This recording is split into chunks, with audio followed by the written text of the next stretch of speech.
नागपूरमध्ये वाढदिवसाच्या कार्यक्रमादरम्यान झालेल्या वादाचे रूपांतर थेट गोळीबारात झाले।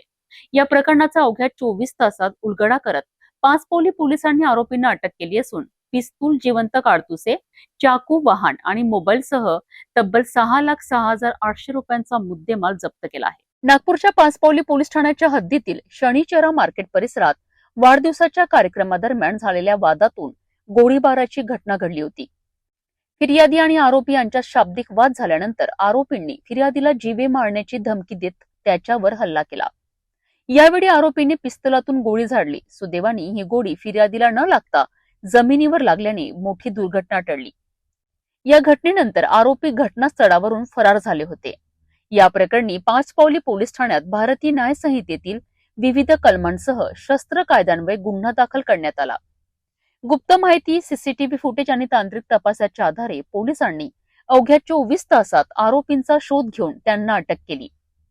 आरोपींकडूनच गुन्ह्यात वापरलेले सिल्वर रंगाचे मॅगझिन असलेले लोखंडी पिस्तूल, एक जिवंत काडतूस, लोखंडी चाकू, घटनेत वापरलेले वाहन आणि 4 मोबाईल असा एकूण 6,06,800 रुपयांचा मुद्देमाल जप्त करण्यात आलाय।